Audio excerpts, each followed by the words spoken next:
اب اگر آپ اس کو برے ناموں سے یاد رکھ کے بلاتے ہیں، اس کا نام فلاں نام رکھ دیا.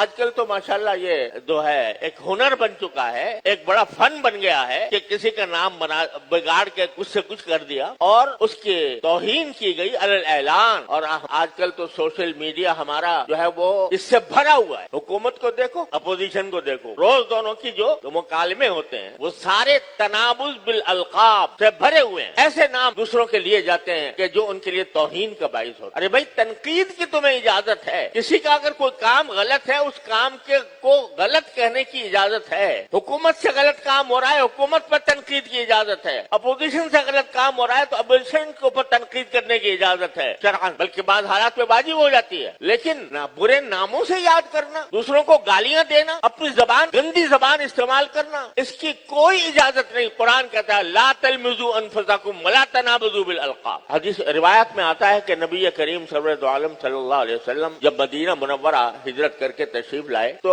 زمانے جاہلیت میں یہ عام رواج تھا کہ آدمی کا نام بگاڑ کر اس کو کسی کا نام لنگڑا رکھ دیا، کسی کا نام اندھا رکھ دیا، کسی کا نام کانا رکھ دیا، اس طرح کے الفاظ استعمال کرتے تھے وہ. تو جب نبی کریم سرور دو عالم صلی اللہ علیہ وسلم مدینہ منورہ تشریف لائے تو آپ نے سمجھا کہ شاید یہی نام ہوگا اس کا. میں لنگڑا کلولا تو میں اس طرح کہہ رہا ہوں کہ مثال کے طور پر، ورنہ بعض الفاظ ایسے ہوتے ہیں کہ جس کے بارے میں یہ تصور ہوتا ہے کہ شاید یہ اس کا صحیح نام. تو نبی کریم صلی اللہ علیہ وسلم نے اس کا وہ نام لے لیا جو لوگوں میں عرفیت کے نام سے مشہور تھا اور تھی اس میں برائی. تو روایات میں آتا ہے کہ یہ آیت اس موقع پر نازل ہوئی اور نبی کریم سرور دو عالم صلی اللہ علیہ وسلم کو متنبہ فرمایا گیا کہ یہ نام تمہیں نہیں لینے چاہیے جو جاہلیت میں لوگوں نے مشہور کر رکھا. اب آپ اندازہ کیے، نبی کریم سرور دو عالم صلی اللہ علیہ وسلم ایک عام عرف کے مطابق ایک نام لے لیا، اس پر یہ آیت کریمہ نازل ہوئی اور آپ کو اس سے منع فرمایا گیا. البتہ بعض محدثین کے آپ نے نام دیکھا ہوگا کہ ان کے ساتھ کچھ اس قسم کی نسبتیں لگی ہوئی ہیں. یہ در حقیقت ان کی توہین کے طور پر نہیں. کسی کا نام عارج ہے، کسی کا نام اعمش ہے، یہ بطور توہین نہیں ہوتی تھی بلکہ بطور شناخت ہوتی، بطور شناخت. اب بات اگر کسی آدمی کی شناخت ہی اس لقب کے ساتھ ہو گئی ہے، ساری دنیا جانتی ہے اور وہ اس میں اپنی کوئی توہین بھی محسوس نہیں کرتا تو بے شک اس کی اجازت ہے. اس لیے حضرات محدثین میں بہت سے لوگوں کے نام اس قسم کے آتے ہیں. لیکن ایسا لقب جو جس میں دوسرے کی توہین ہوتی ہو، جس کو وہ اپنی اہانت سمجھتا ہو، جس سے اس کا دل دکھتا ہو، ایسے الفاظ سے اس کو یاد کرنا یہ ہے منع. ولا تنابزوا بالالقاب. اور پھر ایک عجیب جملہ فرمایا اس کے بعد قرآن کریم نے، بڑا یاد رکھنے والا، کہ بئس الاسم الفسوق بعد الایمان. ایمان کے بعد سب سے بڑا برا نام جو انسان کو لگ سکتا ہے وہ یہ کہ فسق کر رہا ہے، فاسق ہے. فاسق کا معنی گنہگار. کیا مطلب؟ تم تو دوسروں کے نام لگا رہے ہو برے برے اپنے اس خیال سے کہ ہم اس کی توہین کریں گے، اس کی بے عزتی کریں گے اور لوگوں میں اس کو بدنام کریں گے. تم تو اس غرض سے ان کے نام لگا رہے ہو. ارے اس دوسروں کے نام لگانے کے نتیجے میں تم پر ایک بہت بڑا نام لگ گیا برا.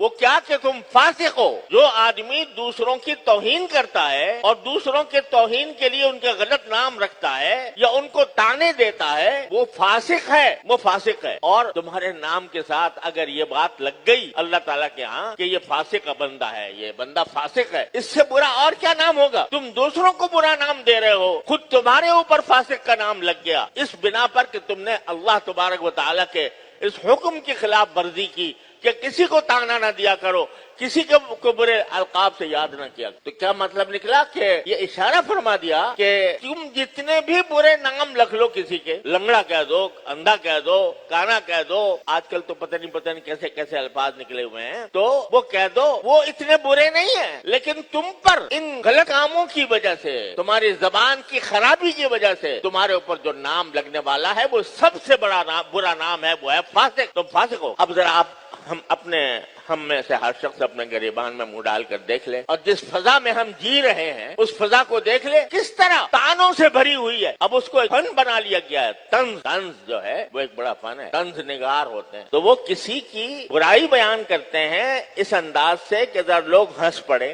اور لوگوں کے چہرے پر مسکراہٹ آ جائے، اس لیے کہ اس کسی کی برائی انہوں نے بڑے ایسے انداز سے بیان کی ہے کہ جس سے براہ راست تو برائی نظر نہیں آ رہی لیکن ذرا سب سے غور کرو گے تو برائی ہوگی. ہمارے ہاں بلاغت میں ایک مستقل صنف ہوتی ہے کہ ذم بما یشبہ المدح، یعنی ایسے انداز سے